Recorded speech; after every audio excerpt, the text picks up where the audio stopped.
Bonsoir tout le monde, bonsoir tout le monde. J'espère qu'on partage le direct. On partage.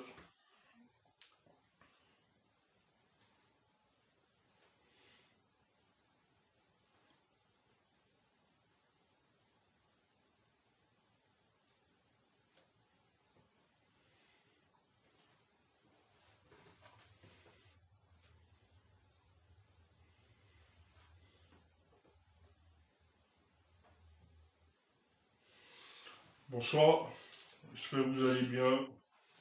En tout cas, nous on se porte comme le Cameroun. On se porte comme le Cameroun. Le Cameroun se porte mal, nous-mêmes on se porte très très mal.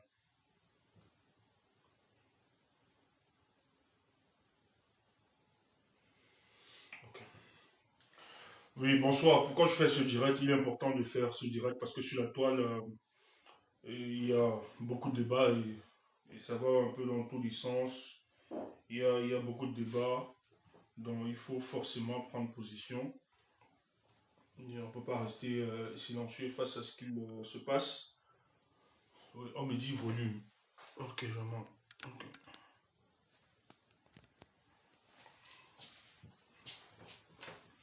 Avant d'entrer dans le vif du sujet, je constate forcément que la toile est divisée. La toile est divisée parce qu'il y a un mouvement de boycott qui est lancé dès demain. Déjà Bruxelles pour l'artiste Muriel Blanche et samedi pour Nathalie Quoi. Ce mouvement qui a été lancé. Mais la toile est tellement divisée et ça va dans tous les sens. Mais je tiens déjà à faire l'historique même de notre mouvement. La base, la brigade anti-Sardinat. Vous le savez très bien, ce mouvement a pris effectivement le jour le 27 octobre 2018. Ouais, lorsque le premier mouvement est lancé, c'est devant l'ambassade du Cameroun en Belgique, où le mouvement a été lancé, où ensemble, ce mouvement de manière spontanée, les Camerounais ont compris qu'il fallait vraiment se mettre ensemble pour dénoncer le régime démocraticide de Yaoundé. Et ça a porté ses fruits. Et le premier mouvement, c'était la contestation d'empêcher tous les artistes de bénéficier libre, bien danser, organiser des concerts, des soirées ici, parce que nous estimions que le problème du Cameroun devait finalement amener certaines personnalités, certains influenceurs, certains artistes, tout le monde, toutes les composantes sociologiques de notre pays, de se mettre ensemble et de repenser la reconstruction de notre pays, repenser la marche démocratique de notre pays. Et voilà, nous avons donc mené cette action parce que la diaspora, par le passé, n'était jamais levée comme ça. Mais on a vu tout un feu, un peuple fusionnel, un peuple bénéficiant de toutes les composantes ethnico-sociologiques que vous aviez vues. On s'est bataillé pour nous exprimer, porter notre voix et pour nous faire entendre. Et ce déploiement s'est passé par le bloc des artistes. On leur a dit, rien ne peut plus se faire et nous avons avancé. Mais entre-temps, nous avons mené des actions, on a mené tout ce qu'on pouvait faire, euh, dénoncer les hommes politiques, attaquer même la première personnalité de la République, pas attaquer, dénoncer la première personnalité de la République qui est venue à Genève se reposer. Nous lui avons dit, nous ne voulons pas le voir. Et tout ceci, c'est exprimer le mécontentement de ce qui se passe au Cameroun, où rien n'est fait, et que ça bénéficie aussi de la complicité de beaucoup de personnes qui aident le régime en place de rester dans un jeu de manipulation, de distraction des Camerounais, alors qu'il y a plus urgent d'aider pour que les 27 millions de Camerounais puissent se lever et repenser leur pays. Voilà dans telles conditions nous avions organisé ce mouvement a été né spontanément et que nous avions pu structurer, organiser, malgré quelques petites fragilités qui pouvaient exister. Bon, on a reçu aussi des moments quand même de baisse de déploiement, avec tous les débats, les querelles, les investissements qu'ils peuvent avoir, comme tout mouvement, hein, qui peuvent toujours avoir des divisions, etc., des guerres de leadership, de positionnement, et des intérêts purement égocentriques qui pouvaient s'entremêler en un état. Mais les gens ont cru que le mouvement s'affaiblissait. Mais tout au contraire, je pense que le mouvement ne s'est jamais affaibli. Mais le mouvement s'est un peu posé parce que face à elle, il n'y avait vraiment pas d'enjeu. Il n'y avait pas. Parce que la seule façon de nous déployer, parce que finalement, les concerts ont été annulés dans toute la diaspora, on ne faisait plus de concerts. Donc, du coup, il y a eu un frein et les autorités politiques, la plupart ne se déplaçaient plus. Après, Paul Biya, même, c'était pas évident, tous ne se déplaçaient plus. Donc, il y a justement une baisse de déploiement sur le terrain Et ça a permis que nous étions, soi-disant, endormis, mais parce qu'en face, nous n'avions pas véritablement des éléments qui pouvaient nous porter. Mais on a observé un moment, un moment un peu lassiste. Euh, le moment de la basse, tout était calme, etc. Mais je tiens à vous rappeler que ce mouvement n'a que pour mot d'expression la dénonciation, les mobilisations, les marches et le boycott. C'est comme ça que nous avions toujours fonctionné avec le mouvement de la basse. Mais entre-temps, on s'est exercé dans le travail de sensibilisation, de conscientisation de masse pour faire avancer le dossier comme on a pu faire.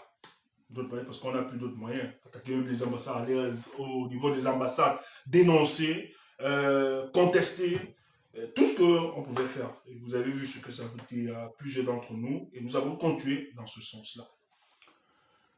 Mais le contexte devient de plus en plus très difficile, parce qu'on a l'impression que ceux qui gèrent ce pays se moquent royalement de notre démarche, ont des oreilles sourdes, qui ne veulent vraiment pas nous écouter, et ils sont tranquillement assis, ils se disent, bon, oui, on a effrité la basse, on a effrité la brigade anti-Sardina, et pas plus parce qu'entre-temps, la brigade anti-Sardina, il y a des touches de division, des querelles, etc., de leadership, et où des gens pensent qu'ils n'arrivent pas à se concentrer sur l'essentiel. Mais déjà, je tiens à vous rappeler que c'est vous tromper parce que on ne peut pas empêcher et on ne pourra jamais éteindre ce mouvement, cette impulsion, cette dynamique de la jeunesse camerounaise au sein de la diaspora qui est une véritable opposition au régime de M. Paul Biya qui essaye par toutes les stratégies et toutes les stratagèmes pour empêcher le décollage ou bien l'expression de ce grand mouvement. Mais je pense que nous sommes restés vraiment dans une démarche de tolérance. Entre-temps, on a lycée, des gens sont venus, des artistes sont allés, d'autres ont organisé des showcases, ont organisé des fêtes, des manifestations, tranquilles, parce qu'on se disait, bon, ok, notre objectif n'est pas de nous attacher foncièrement aux artistes, parce qu'ils ont aussi leurs problèmes, mais c'était que les artistes commencent à prendre conscience. On attendait ça d'eux. Certains se sont démarqués, certains ont commencé à prendre conscience, certains ont appuyé le mouvement, d'autres ont porté le mouvement, mais après on a observé ce silence encore, ces artistes qui sont encore tombés dans ce camouflage, ce silence complice, qui ne disent rien, qui ne manifestent pas, qui ne dénoncent pas, qui ne prennent pas position. Et non seulement les artistes, vous avez aussi des influenceurs, parce qu'ils sont influenceurs, ça veut dire qu'ils influencent l'opinion, mais qui sont dans une complicité, mais certains entrent même en protection, certains aident le régime en place à se renouveler, à se reconstruire, à se repenser, et tranquillement, et des gens se baladent. Mais jusqu'à là, on est resté silencieux, on s'est dit, bon, peut-être qu'ils pouvaient prendre conscience. Mais curieusement, il y a un problème qui se passe. En dehors de la crise politique qu'on peut observer, parce que d'autres vont nous dire, non, on ne fait pas la politique. Oui, on veut encore croire que vous ne faites pas la politique. Nous sommes en politique, surtout que la politique, c'est une fiction juridique. Il n'y a personne qui soit politique. Ça, c'est une fiction juridique pour narguer les esprits. Tous, nous sommes tous politiques. Mais on vous concède cela. On se dit, bon oui, ils disent qu'ils ne veulent pas prendre position. Ils ont peur des représailles. Ils ont peur que leur business à eux puisse être coincé, qu'ils n'avancent pas. Ils ne peuvent pas s'attaquer directement à cette machine. On peut comprendre cela. Mais il y a une crise qui se vit sous nos yeux. Une crise humanitaire. Où nous avons des gens qui meurent chaque jour, qui sont abattus, qui sont tués. Personne ne dit rien. Il y a une guerre dont on ne comprend pas aujourd'hui les causes de cette guerre. Dont on ne comprend pas pourquoi le régime est silencieux face à la guerre où nous avons aujourd'hui plus de 3500 morts. Vous avez 700 000 personnes qui sont obligées d'être déplacées dans le nord-ouest et le sud-ouest. Vous avez des enfants qui sont en train de tomber, de mourir. Vous avez des mamans être violées, des filles, des jeunes filles violées. Vous avez l'armée qui est en train de perdre des hommes. Vous avez des civils qui meurent. Mais c'est une crise humanitaire. Et face à une crise humanitaire, on ne demande plus d'interpeller votre opinion politique. On demande en tant qu'être humain d'avoir une position. Parce que ça concerne, ça touche l'humanité. Mais tous restent tranquilles. Personne ne dit rien. Les gens ne disent pas assez. Plus grave. En octobre 2020, nous avons eu les massacres de Gabou. Il y a une indignation collective. Tout le monde s'est indigné. Jusqu'à l'international. Mais rien n'a suivi. Nous sommes restés tranquilles. Les gens se sont amusés. Les gens ont célébré dans la diaspora. Mais récemment, sous nos yeux, plus précisément le 14 octobre 2021, un an après Garbou, nous avons vu à Moliko, à Boya, la petite Caro Louise être abattue par un soldat à cause de 500 francs. 500.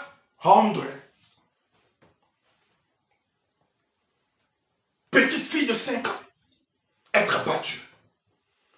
On s'est toujours lamenté, on a fait ce que... Mais les artistes, tout ce que peut-être certains ont pu mettre des postes. Mais personne ne s'est dit, mais attendez, cette guerre commence à toucher nos enfants. Une petite écolière de 5 ans. Nous avons vu les images. La tête de l'enfant éclatée. Nous avons des influenceuses, des influenceurs. Personne n'a pu se dire qu'écoutez, ok, nous allons sortir du cercle politique. Parce que les politiciens entre eux, ils veulent se diviser. Mais maintenant, c'est une petite fille qui a été abattue. Mais nous pouvons user de notre influence pour construire certaines opinions, pour créer un rapport de force, à dire à ceux qui nous gèrent, de dire à ceux qui nous gèrent, mais il faut qu'on arrête cette guerre. Rien n'a été fait. On a eu juste nos téléphones. Comme j'ai mon téléphone ce soir, on s'est lamenté, nous avons crié, et c'est passé. Un mois après, un mois, 2 jours, dont le 14, oui, l'autre c'était le 14 octobre, non, un mois après, un mois, quelques jours, l'autre c'était le 24, pas le 24, non, le 24 c'est hier, non, c'est hier le 24, non, juste, non, pas 2 mois, je pense pas, un mois, nous avons la petite, pas un mois exact, hein, oui, c'était le 12 novembre, si je ne me trompe pas, le 12 novembre de ce mois. Le 12 novembre, à Bamenda, à Kwen, la petite Brandy, elle avait 7 ans. Elle aussi abattue par un policier. Moi, l'image qui m'a fendu le cœur, cette image que j'ai partagée, c'est la maman de la petite Brandy, sûrement qui était en train de se débrouiller devant quelque part. J'ai vu comment 2 jeunes dames arrêtaient ses mamans. On venait de lui annoncer que votre petite fille qui rentrait de l'école, qui allait soit qui rentrait de l'école, vient d'être abattue.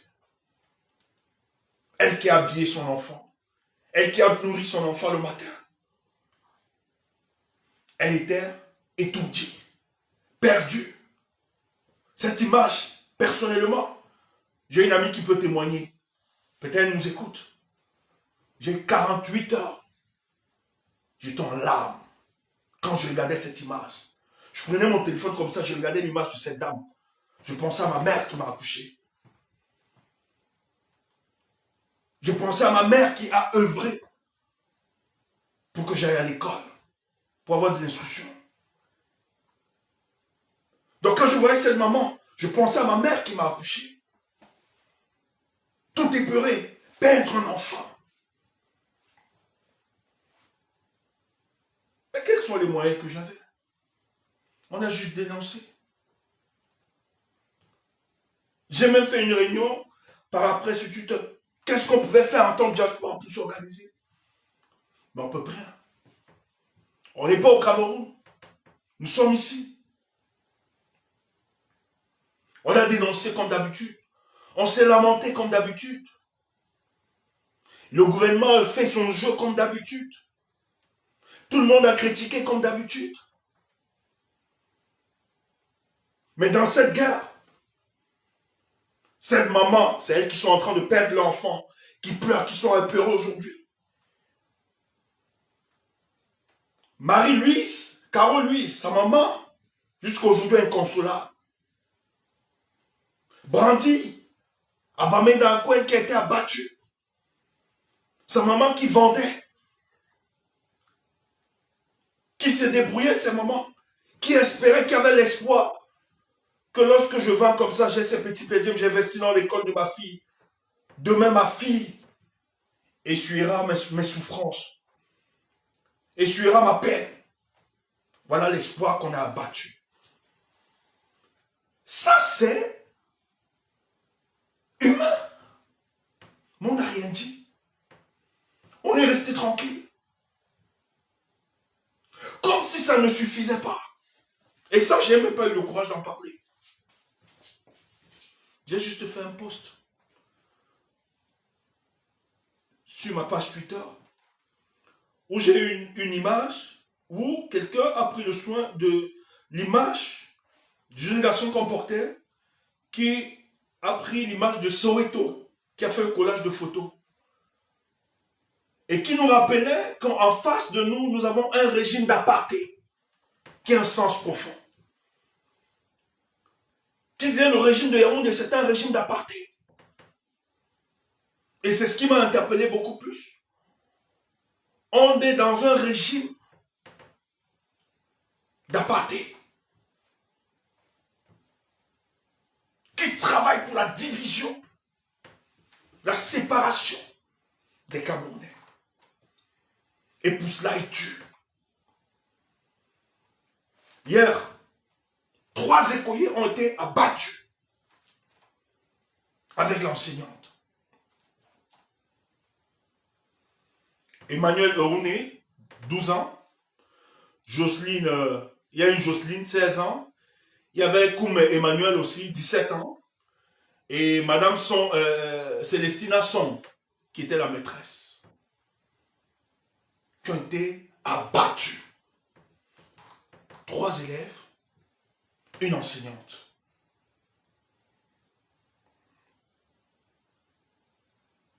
Les gens veulent nous amener à une banalisation de la mort. En fait, ça doit être normal. Ça doit être le vécu de tout le monde. Nous devons accepter ça. Et c'est là où on se dit, mais... Donc, ça veut dire que ça doit être... la nouvelle vision de notre nation. Si les gens tombent, les gens meurent, surtout des enfants, des jeunes, on doit continuer notre vie tranquillement. Ça ne doit écœurer personne. C'est normal. Les gens sont en train de mourir, les gens meurent plus que ça, c'est normal. C'est ce qu'on vit aujourd'hui. Et hier, j'avais de la peine parce que, hier, lorsque ces élèves sont tombés, nous avons des sujets qui ont beaucoup plus pris le dessus sur cette information. On parlait d'autre chose. Au lieu de nous concentrer sur cette énième mort de ces innocents, pour justement établir les responsabilités. Et dire, mais peut-on jusqu'au jour d'aujourd'hui, il n'y a aucune solution pour en finir avec ces guerres dans ces régions. Les gens étaient dans d'autres débats, fait qu'à foot. Manifestation interdite, et tout, qui rentre. Et d'autres trouvaient que c'est normal. On doit banaliser. Aujourd'hui, dans ces régions, quand votre enfant revient de l'école, c'est une fête. On doit célébrer. On doit danser. Les parents ne savent plus quoi faire. Quand ils envoient leurs enfants à l'école, ils doivent conjurer tous les dieux pour que ceux-ci soient couverts. Lorsque les enfants reviennent à la maison, c'est une victoire. Il faut célébrer, il faut danser. S'ils reviennent vivants, hein. Parce que lorsque les enfants s'en vont à l'école, les parents ne sont pas toujours sûrs d'avoir les enfants revenir étant vivants.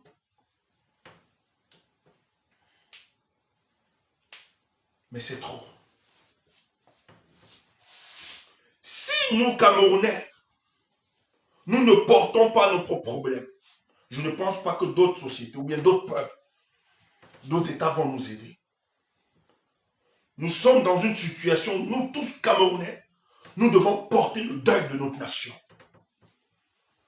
Et je pense que le deuil de notre nation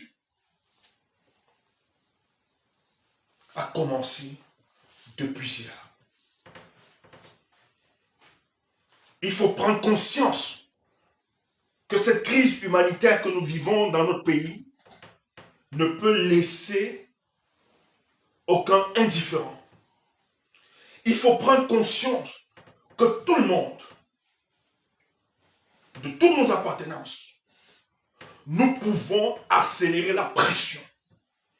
Nous pouvons nous organiser pour imposer la cessation de cette guerre dans le nord-ouest et le sud-ouest. C'est possible et c'est faisable.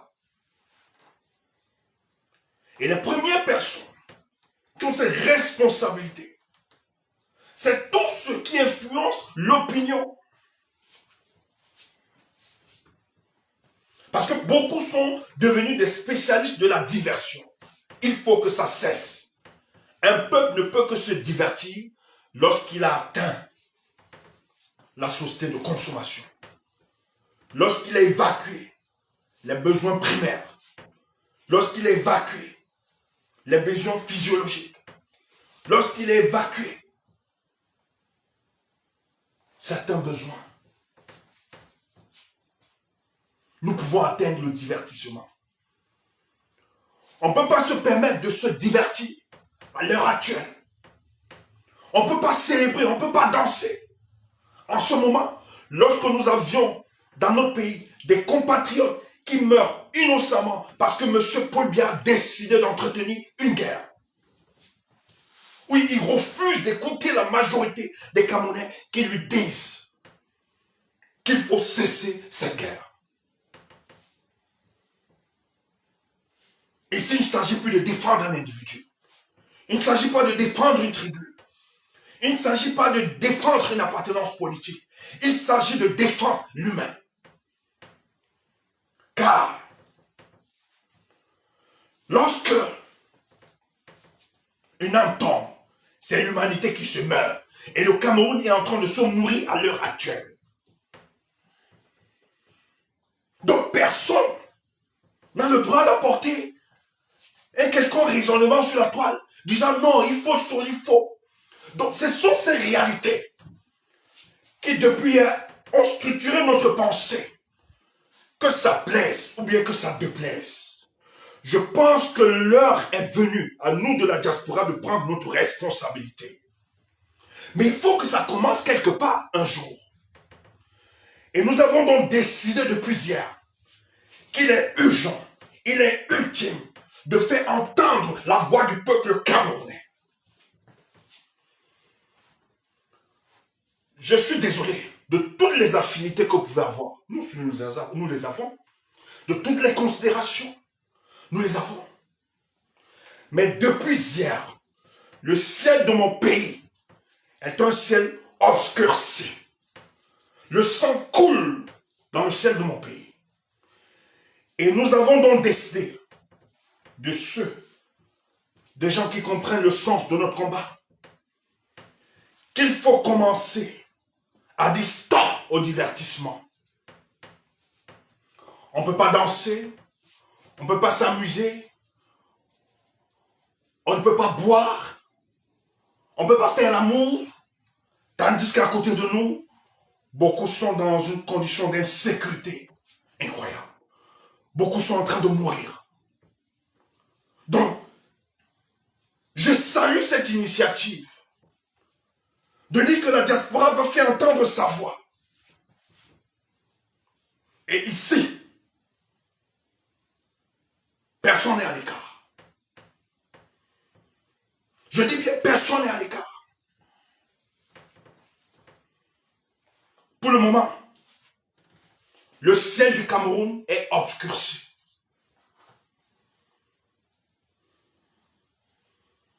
Personne, ce n'est pas une partie du peuple qui doit pleurer tout le temps. Et nous restons indifférents, comme si rien ne se passait. C'est terminé au sein de la diaspora. Nous devons apprendre à pleurer tous ensemble. Et nous devons apprendre à nous réjouir tous ensemble. Si la mort de ces enfants ne vous parle pas, ne vous dise rien, sachez qu'à certains, ça parle profondément.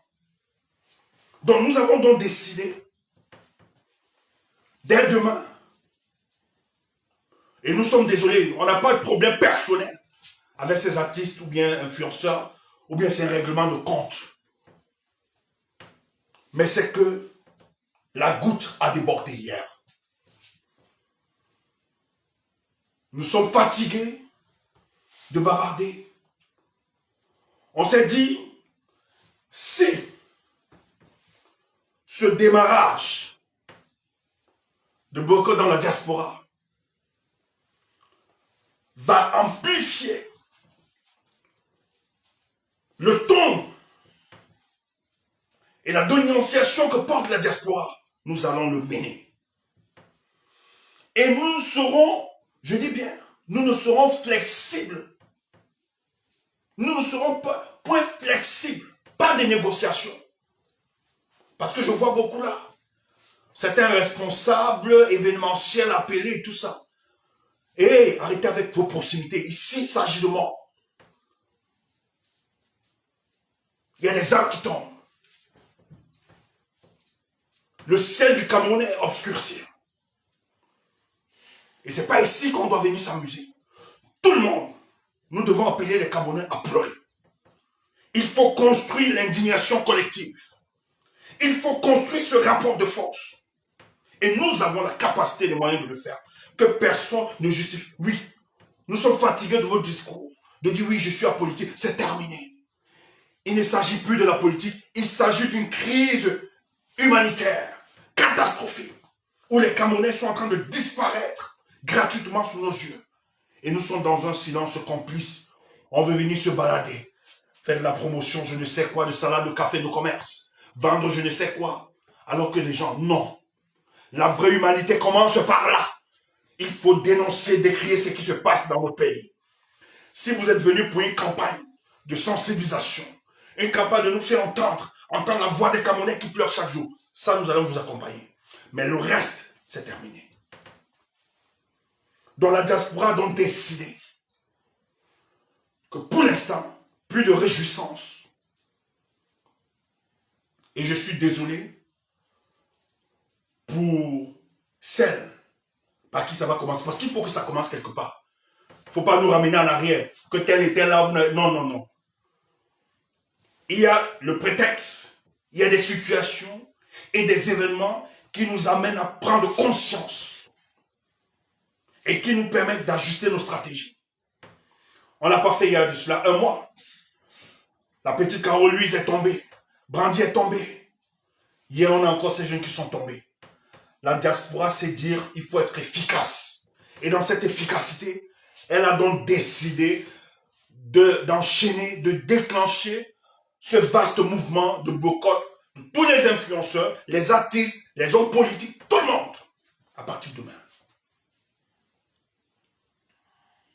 Maintenant, que ceux qui ne sont pas contents, que ce soit ceux qui se revendiquent d'être de la révolution, allez brûler le lac. Vous allez nous laisser faire. Vous allez brûler le lac. Allez discourir, allez bavarder, allez raconter n'importe quoi.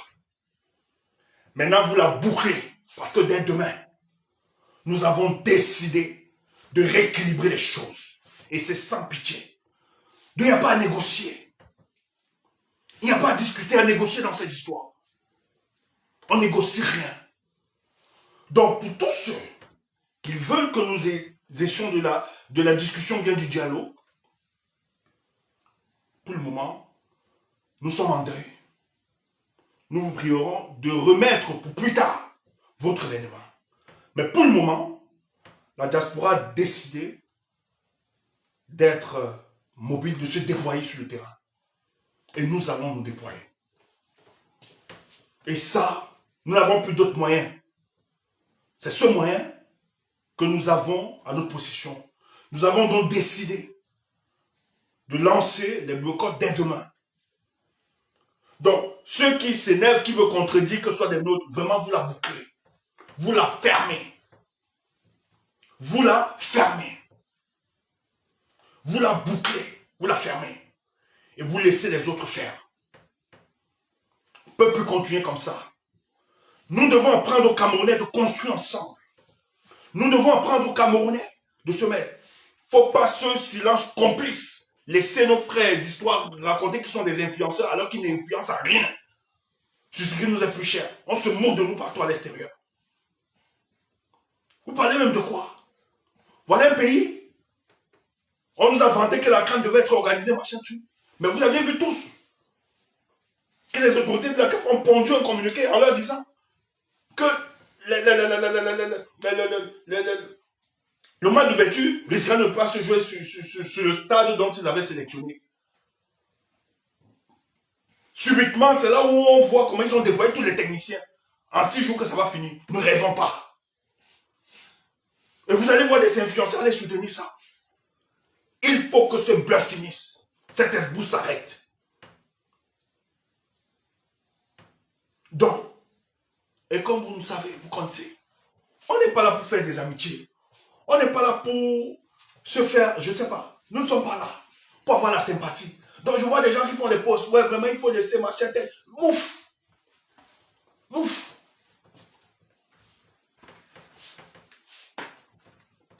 Au lieu de déployer ton énergie là, pour nous supplier que va déployer ton énergie, tu dis à Paul Biya de cesser la guerre. C'est là où tu seras plus utile. Face à la détermination, la colère d'un peuple, tu ne peux pas. Tu ne peux pas stopper ça. Sortez n'importe quel argument. Vous ne pouvez pas stopper ce qui va commencer demain. Ce n'était pas planifié. Mais l'histoire qui s'est passée hier, la diaspora s'est dit, on s'est dit ensemble, qu'est-ce qu'on peut faire pour être efficace? Si le ciel est obscurci dans notre pays, le Cameroun, que ce soit obscurci pour tous les Camerounais, il ne faudrait pas que dans ces conditions, que certains Camerounais continuent de jouir des avantages de ce pays alors que d'autres sont en train de mourir. Nous allons tous expérimenter les difficultés, les souffrances que nous font subir ce régime, tous ensemble. Soit nous allons nous organiser aussi, tous ensemble, de construire un rapport de force pour peser de notre poids, pour que la guerre stoppe. Et si ça doit commencer demain, nous sommes partants. Nous sommes partants. Mais derrière, personnellement, je n'ai pas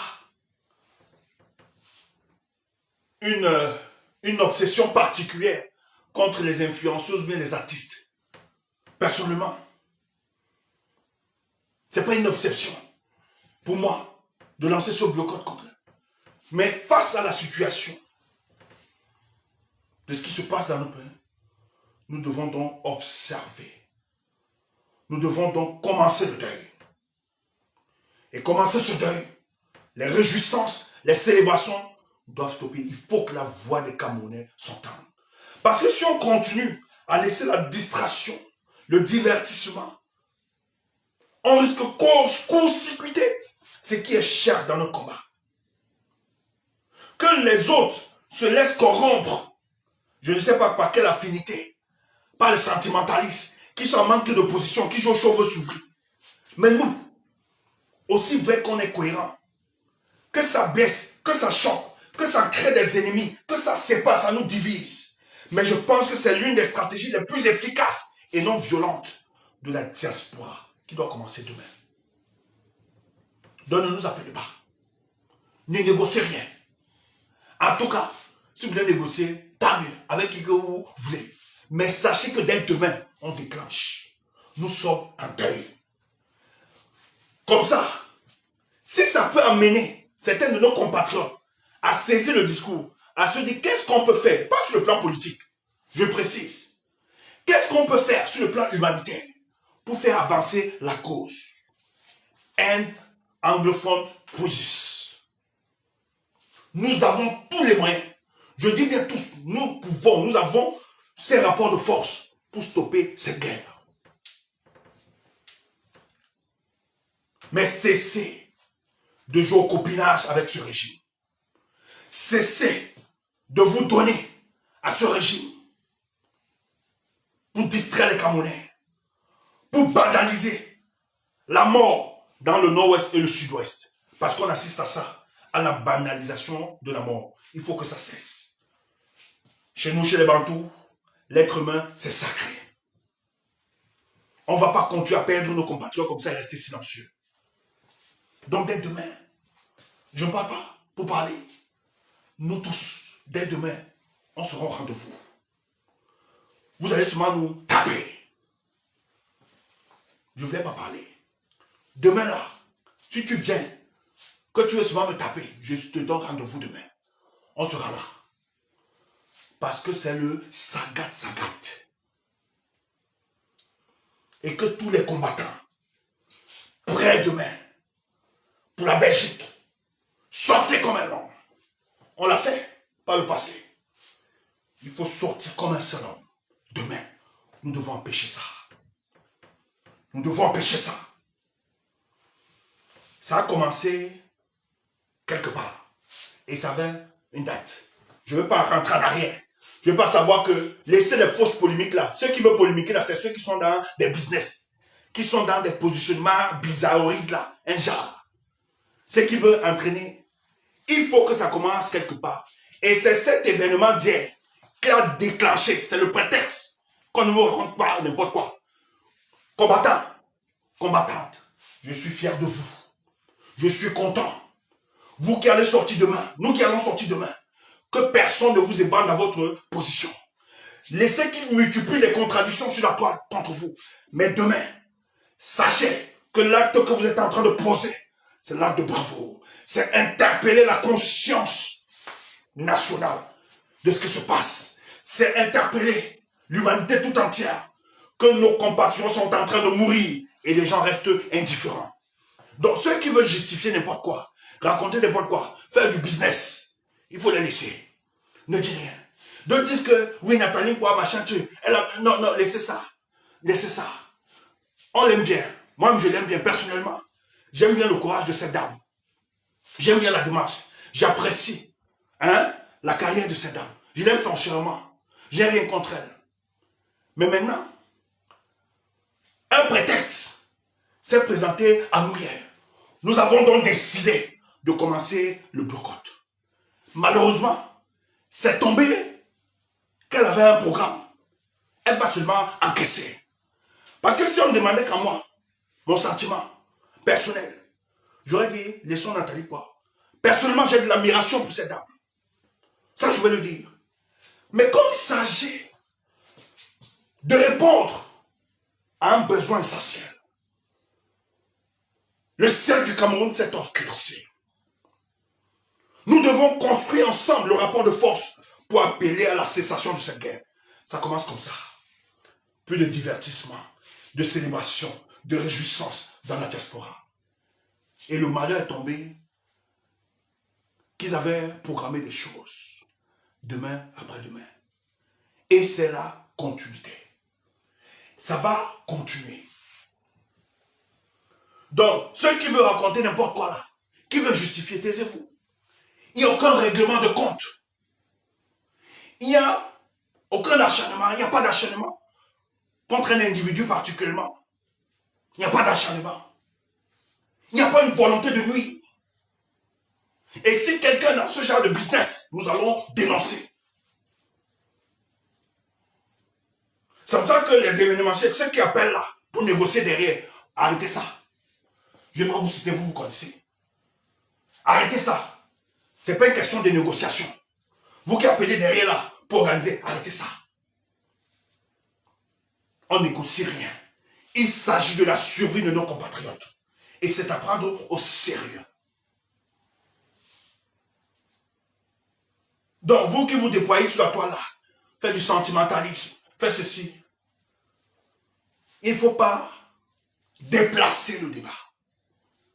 Il ne s'agit pas d'une haine tribale. Non, c'est pas ça.